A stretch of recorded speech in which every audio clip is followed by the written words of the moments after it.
Bismillahirrahmanirrahim. Tabarakallah al furqana ala abdihi yakuna lil alamin nadhira. Allahumma shalli wa sallim ala sayyidina maulana Muhammadin wa ala alihi wa sahbihi asma'in. Nama ba'du. Sedanten keluarga besar Bapak kawula, sedanten kampung mriki ingkang hadir ingkang kula hormati, semua hadirin hadirat ingkang kula hormati. Tadi kula ngisi di Mbak Mabrur niku abahnya guru saya niku 33 menit. Jadi kira-kira di sini gini menit kurang.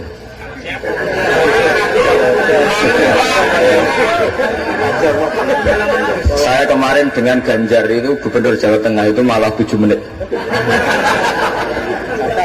Karena apa ya, tak anggap iman itu kan sudah mulai kecil sampean, kok ijek-ijek mulang itu piye. Jadi kalau singkat itu artinya saya percaya iman sampean sudah benar. Kalau ngajinya lama, nanti kalau sampean nggak paham, terus diulang suwi orang paham gitu. Tapi kalau sedikit, nanti 7 menit sampean nggak paham, sing salah terus mulang mau 7 menit, mulanya nggak paham gitu. Tapi gini ya, kalau tentu punya kenangan banyak terhadap komunitas ya, atau kampung sini. Yang diajarkan para nabi adalah wattaba'tu millata abai Ibrahim wa Ishaq wa Yaqub. Jadi kalau ada satu keluarga, misalnya saya ini putra Kiai Nur Salim kelahiran sini, itu harus pakai satu identitas saja. Misalnya saya kenal bapak itu orang yang hafal Quran. Jangan pakai status-status yang lain, nanti jadi repot. Misalnya sampean di bapak Suga eling Sugiye, di bapak melarat eling melarate, di bapak kasus eling kasusnya, itu nanti jadi repot.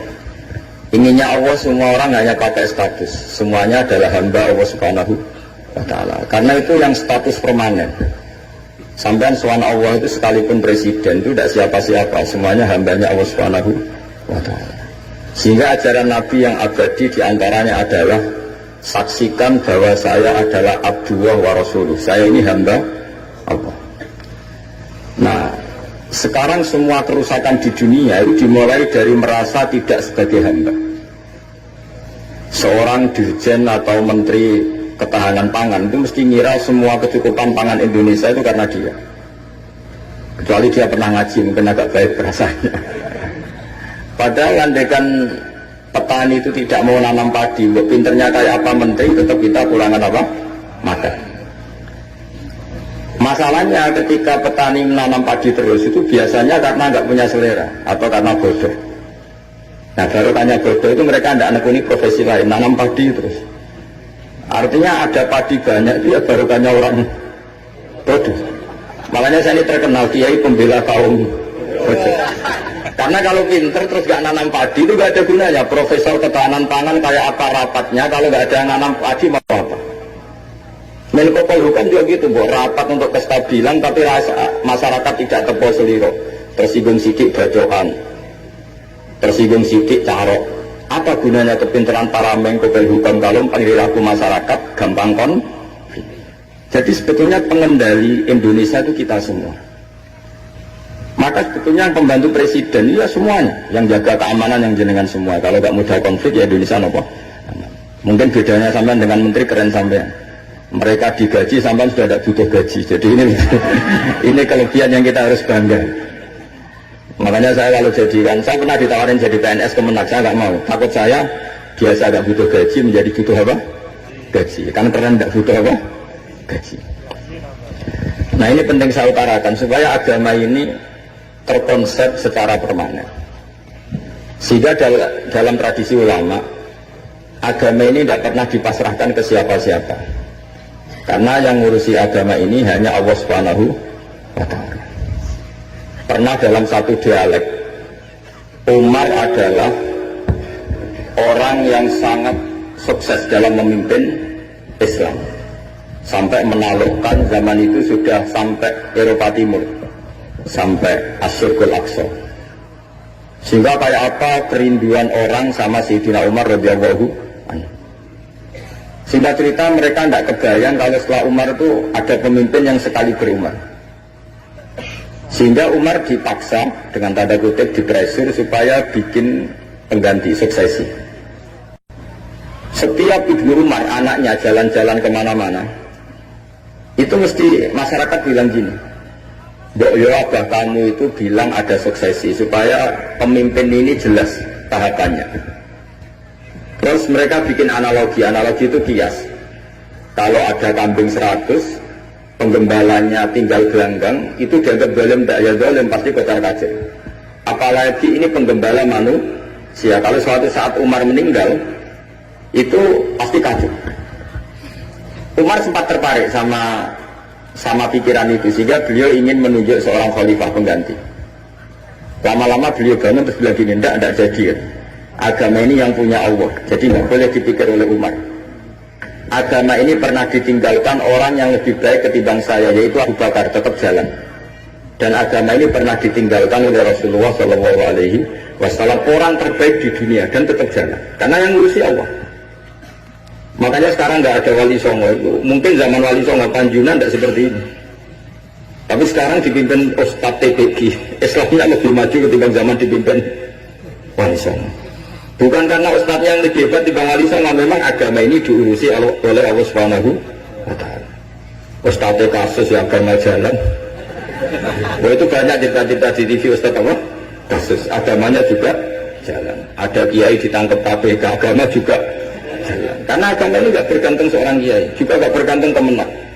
Agama ini yang mendesain, yang menjaga hanya Allah Subhanahu wa Ta'ala. Cerita paling modern itu Uni Soviet. Uni Soviet itu negara komunis. Ratusan tahun orang Islam dikooptasi di Uni Soviet. Tapi mereka Islamnya luar biasa, menyembunyikan Islamnya. Belajar tauhid di basemen, di tempat-tempat sembunyi.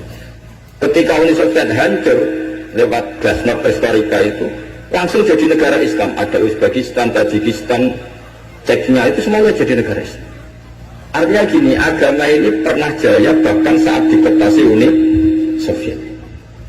Indonesia juga pernah jaya padahal dijajah Belanda 350 tahun. Justru menjadi masalah kalau kita ini terlalu bergantung negara.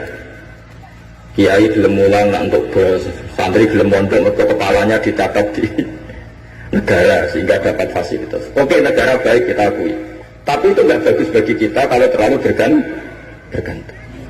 Karena biasanya kita berkontribusi kepada agama, sekarang mendapat dari negara untuk ngurus agama. Masalahnya bukan di ngurusnya, ketergantungan ini yang menjadi Islam nanti bahaya ketika ada masalah.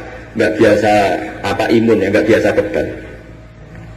Sehingga pikiran-pikiran para ulama dulu, cara berpikir itu, agama ini harus dijaga karena kita yakin Allah yang menjaga. Kenapa saya cerita demikian? Karena Islam di Indonesia sekarang itu luar biasa. Katanya malah Islam terbaik di dunia sekarang. Kenapa kok terbaik di dunia? Kenapa Islam Indonesia punya gelar terbaik di dunia? Di mana-mana, di Mesir, di Syria, di Irak itu konflik. Dan kalau konflik sampai saling bunuh.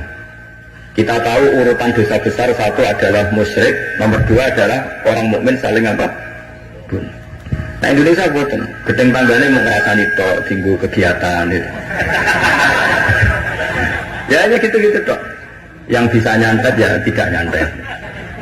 Jadi biasa saja. Nanti kalau bodoh ya kosong-kosong lagi, nanti tukaran lagi ya gitu. Makanya kata Mbah Mun, kamu harus bangga jadi orang Indonesia. Karena kita tidak mengalami dosa terbesar. Setelah syirik itu dosa terbesar adalah saling bunuh. Dan Indonesia itu tepol siloronya luar biasa. Sekarang pertanyaannya, tradisi tepol siloro itu ditanamkan nenek moyang kita apa mengikuti konsep yang dibikin negara? Nenek moyang kita. Sebelum ada menteri pertahanan, menteri yang ngurus sistem keamanan, itu yang menjaga stabilitas kita adalah kearifan kita. Lalu sekarang kearifan kita mau kita gadekan, mau kita berikan. Wah negara aman kalau menterinya ini, agama benar kalau menterinya ini. Mana pernah kita bergantung sama negara zaman dulu. Meskipun kita menghormati negara, sangat-sangat menghormati. Tapi jangan sampai kelangsungan kita hidup ini bergantung sama orang lain. Kata Rasulullah SAW, kullukum ra'in wa kullukum mas'ulun an ra'yati. Semua kalian adalah pemimpin. Semua pembantu presiden, semua pembantu negara, semua pembantu kelangsungan kestabilan masyarakat Indonesia. Orang yang nggak suka konflik berarti membantu Menteri Pertahanan. Meskipun dulu kamu milih 01, dapatnya 02. Itu barokahnya Indonesia. Milih 1, dapat 2. Betul, saya itu punya doanya Mbah Mun. Sebelum wafat beliau itu nyatet doa. Itu diantara doanya itu Allahumma alqi bainahuma ulfatan wa mawaddatan. Ya Allah, jadikan dua tokoh ini yaitu Jokowi dan Prabowo, Pak Jokowi dan Pak Prabowo ulfatan, saling asih dan saling mencintai. Dulu ketika masih panas itu saya baca doa itu agak ini bener gak? Saya Jumat sebelum Yai Haji itu masih ketemu Jumat. Beliau cerita kalau mau ketemu Megawati, terus ketemu Bu Mega di Sabtu. Ahad beliau terbang ke Mekah, terus Selasanya wafat. Selasa keberapa itu hanya hari Selasa. Itu diantara doa yang dititipkan sama anak dalam itu, doa itu. Yang baca juga agak-agak ini yang bener aja doa ini. Terus uniknya doa itu ditutup min abdikal fakir memun zubair, ya Allah, jangan lihatlah saya, kata Bangun di doa itu, lihatlah saya yang berdoa. Sekarang kemarin setelah pelantikan menteri ternyata seperti itu saya tambah kagum bahwa kita punya guru seorang wali, jadi doain sesuatu yang mukal saja kesampaian. Doain yang mukal saja sampai teks itu sekarang masih saya simpan, tulisan tangannya Mbah Mun. Itu dulu diberikan anak dalam. Kalau saya itu menerima wasiat jadi pengurus, jadi beberapa kali saya ditawarin jadi pengurus PBNU, saya nggak mau, sampai berkali-kali nggak mau. Hanya PBNU udah kurang akal pakai tangannya Mbah Mun supaya agak maksa saya. Karena saya memang dari dulu nggak punya rencana jadi orang besar, biasa aja, gak jenengan itu kan enak. Mau ngopi santai, mau melarat ya pantas, mau keliru ya pantas karena ndak kiai itu. Jadi enak lah. Jadi kiai itu kan ndak enak. Nak ramalan yo lesu tapi nak keliru disalahno wong akeh. Nah, sampai nak salah dimaklumi. Jadi enak, supaya masyarakat awam itu enak.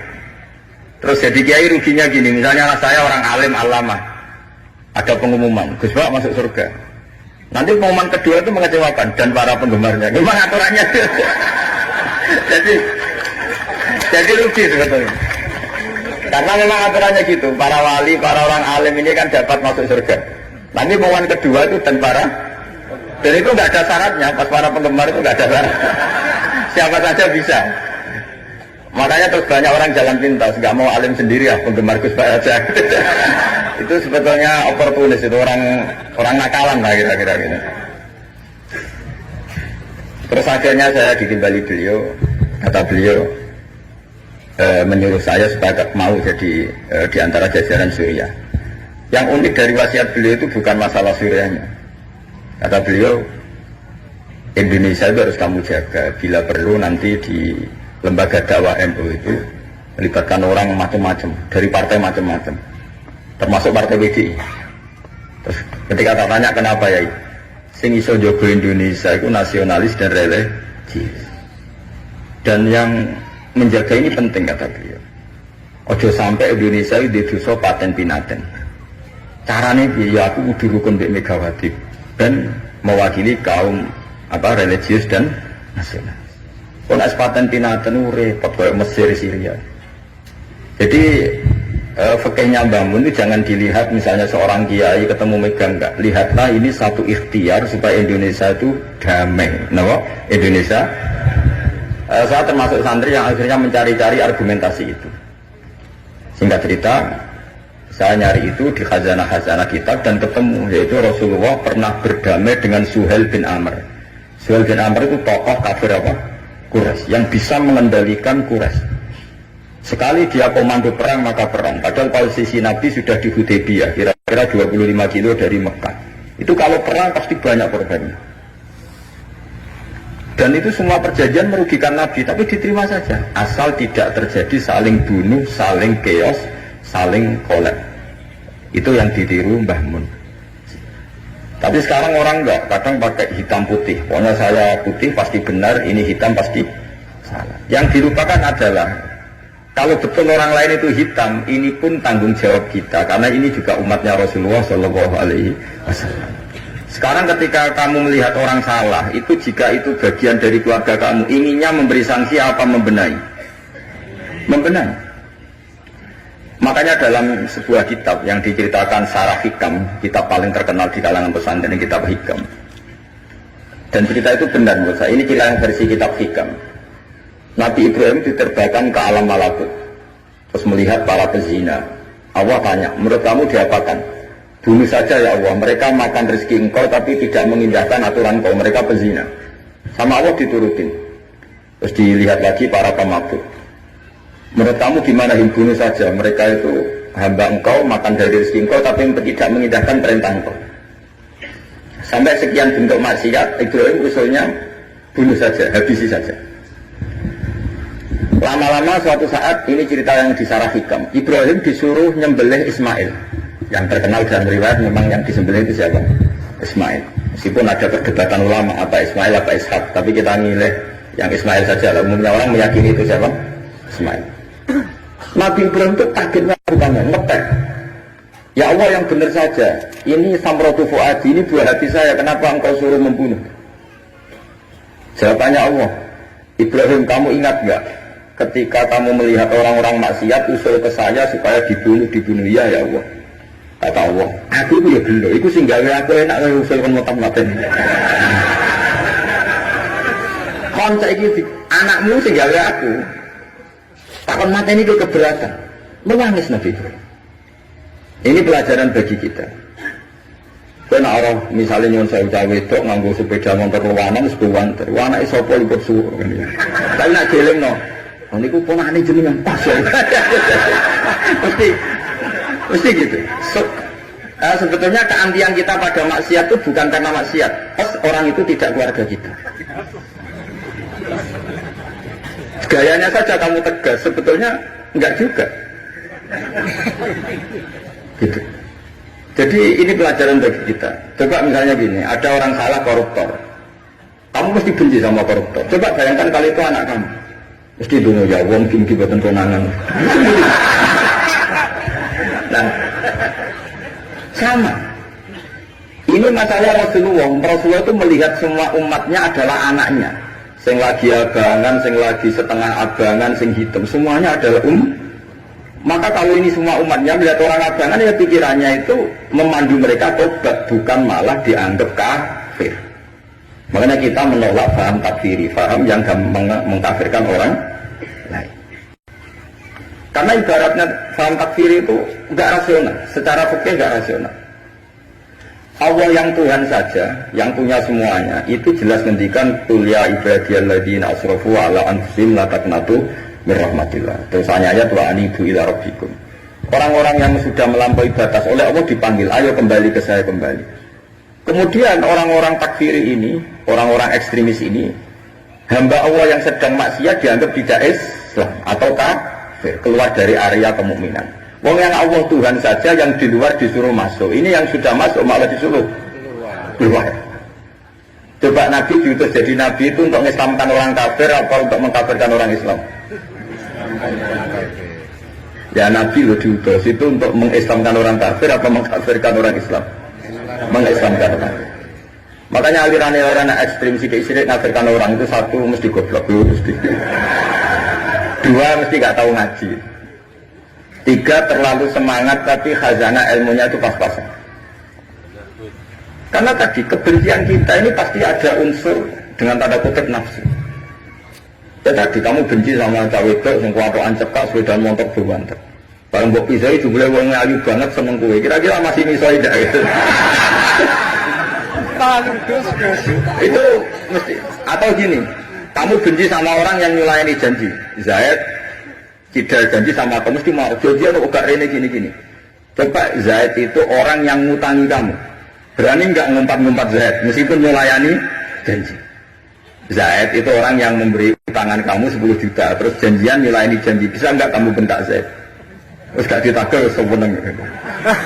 Artinya ketika kamu disulayani janji marah itu mesti gini.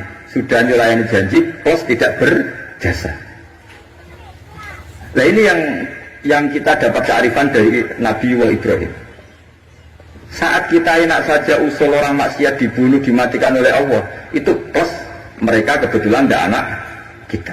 Coba andaikan zaman di alam malakut Ibrahim tahu yang nakal itu anaknya, apa kira-kira usul demikian? Nah makanya ini jaga kearifan kita, bahwa bayangkan orang lain itu keluarga kita. Makanya kearifan dari bapak bapak itu senangnya kancanan orang macam-macam, masuk musim bulat-bulat. Terus saya tanya, kenapa Pak? Sing gelem dadi ngono ya sapa? Karena itu kearifan. Sing gelem dadi ngono iku santrinya bapak dulu yang bulat ya banyak. Iya itu bengkel, nggak ra gelem dadani barang rusak ya rasa dadi apa? Iya. Makanya saya ini keterusan, saya termasuk jenis kiai yang tidak tegas. Tapi karena kearifan, kiai yang terlalu tegas itu biasanya dapati arif. Ya tadi, bayangkan itu anak kamu, pengen ngaji malah diboyong. Soalnya itu anakmu, Pak Yai memberi kepengen didadani malah jalan. Jadi ini pelajaran bagi kita. Jadi coba khazanah itu jangan sampai hilang. Memang ada banyak riwayat tentang Nabi Ibrahim menyembelih Ismail. Sebagian kita meriwayatkan bahwa Ibrahim itu saking senangnya sama Allah. Ditanya, Ibrahim, andaikan kamu punya sapi sekian, kamu korbankan untuk saya enggak? Iya ya Allah, untuk taqarrub ilaika. Kurban ini maknanya satu prosesi ibadah untuk mendekatkan diri kepada Allah. Mana ada terima sapi untung, nak jenengan nyuwun anak kula mau tak korban. Terus dites tenang disuruh nyembelih apa? Ismail. Tapi saya lebih cocok sama riwayat yang diterangkan di Syarah Kitab Hikam tadi. Jadi beliau mengalami kasaf, diangkat kasaf itu satu kemampuan untuk melihat alam gaib. Kemudian dipertontonkan Allah alam malakut. Terus Ibrahim main usul supaya orang-orang itu dihabisi. Suatu saat itu tadi diingatkan Allah, coba anak kamu sembelih. Lu gimana ya Allah, ini samratu fuadi buat saya. Terus kata Allah, ketika kamu usul langsung tak turuti, kalau saya usul kamu pikir-pikir katanya. Tapi enggak saya, memangnya yang saya bunuh itu hamba siapa, itu juga hamba saya kata Allah. Nah semenjak itu Ibrahim jadi halim. Ibna Ibrahim malah halimun Allahumunib. Semenjak itu dia jadi halim, beliau jadi halim. Halim itu mudah memaafkan. Beliau enggak ya, agak temperamental. Makanya dalam tafsir diterangkan ketika Ibrahim ekstrim memakai beberapa berhala itu di Quran dijelaskan sami'na fatay yadhkuruhum yuqalu lahu Ibrahim. Fatan itu anak muda, jadi gejolaknya masih kuat sehingga frontal. Tapi ketika Ibrahim sepuh itu semua proses dakwahnya itu halus. Ya kira-kira mirip Wali Songo. Tapi itu bahasa yang salah ya, Wali Songo yang mirip Nabi Ibrahim nanti. Makanya yang benar itu mazhab ahli sunnah wal jamaah. Islam Nusantara itu nama lain yang ingin ikut ahli sunnah wal. Jangan ahli sunnah wal jamaah sekarang ikut Islam Nusantara, itu kacau nanti secara.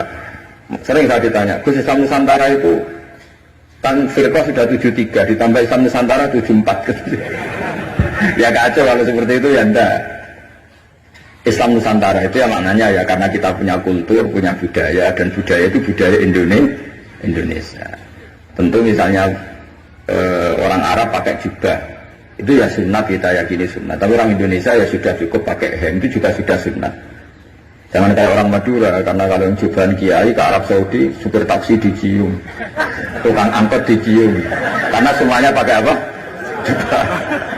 Itu guyonannya orang Madura, kan? Setelah di sana jubah, itu pakaian nasionalnya orang Arab. Oh iya.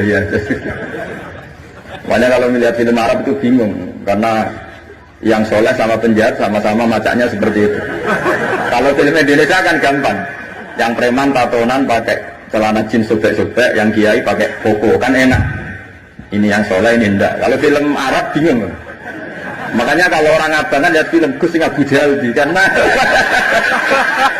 karena itu. Film Arab repot, film Arab itu. Dan lucunya orang-orang Arab itu meskipun fasik itu kalau sumpah ya bilang wallahi. Itu yang sering haji, sering umrah kan tahu orang Arab kalau marah siapapun ya bilang apa? Wallahi. Nah itu maksudnya Nusantara. Tentu kita tetap yakin jubah, pakai jubah itu sunat, pakai seperti itu sunat. Tapi nggak usah berlebihan, terus harus seperti itu.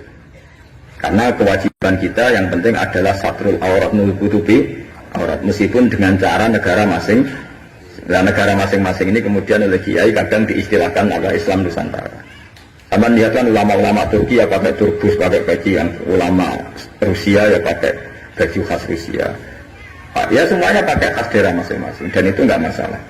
Karena kata Allah wa ma arsalna mir rasulin illa bilisani apa? Kaum semua rasul itu punya tradisi sesuai tradisi kaumnya masing-masing. Tentu tradisi yang positif. Jadi tidak perlu diperdebatkan. Tapi tetap saya ingin berkeyakinan bahwa pakai jubah itu ya sunat, pakai hem ya sunat, pakai pakaian ala Indonesia yang santun itu juga apa? Sunat. Karena sakofah itu satu tradisi. Nah, bayangkan kalau tradisi itu terjadi di perdamaian, kayak tadi Tepo Seliro. Sebelum ada Menteri Pertahanan, sebelum ada Menko Polhukam, sebelum ada polisi, orang Indonesia itu, misalnya dulu di sini ada Bandar Sam, ada orang-orang sepuh. Itu saya ngapain nom-nom tukaran rebutan warisan isin, sungkan sing sepuh. Jadi tanpa ada polisi ini sudah ada kearifan yang bisa mengendalikan orang, tidak rebutan warisan, tidak konflik. Sekarang enggak, ambil dulur konflik non peradilan. Banyak enggak orang konflik harta warisan sampai ke peradilan? Kadang. Artinya apa? Ketika ada lembaga peradilan justru kita kehilangan kearifan. Makanya ngaji di sini saya mau minta sekali tradisi-tradisi kearifan kita hidupkan lagi. Ini yang terakhir saya cerita sujud. Terus orang terlatih tanggung jawab sendiri. Rasulullah itu betul bisa nyafaati. Itu semua ulama ijma Rasulullah bisa mensafaati. Tapi ketika anak dalam, kalau mungkin bahasa sekarang itu pembantu, anak dalam lah kalau dalam bahasa pesantren, itu ditanya, engkau mau nekat, engkau mau boyong, kamu minta saya apa? Ya Rasulullah saya kasih waktu 3 hari untuk menentukan saya minta apa. Setelah 3 hari, anak itu ketemu Rasulullah. As'aluka murafaqataka fil jannah. Saya minta supaya jadi temanmu di surga. Nabi tanyanya unik. Kamu diwarai orang apa karena kamu sendiri?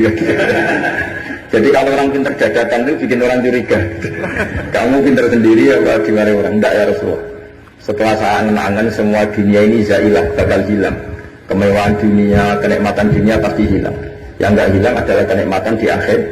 Maka saya minta satu saja. As'aluka murafaqataka fil jannah. Saya minta menjadi teman kau di surga. Apa jawabannya Nabi? Itu saja, tidak yang lain? Iya ya Rasulullah. Jawabannya Nabi tulis, fa'inni ala nafsika bikasratis sujud. Saya masih ingat teksnya. Fa'inni ala nafsika bikasratis sujud. Saya minta tolong, bantulah saya. Kamu harus memperbanyak sujud. Jadi makanya semua kiai, semua habaib, semua orang alim, siapapun yang ingin mendapat syafaat Rasulullah SAW, tentu onok modalnya. Mungkin yang kaya ya sedekah, yang miskin sabar, yang ya pokoknya ada amalnya. Nggak boleh gratisan. Nang dunia ada gratis, dan swarga gratis. Jadi Nabi jelas menjawab, fa'inni ala nafsika bikasratis sujud. Maka bantulah saya, kamu sendiri harus memperbanyak sujud.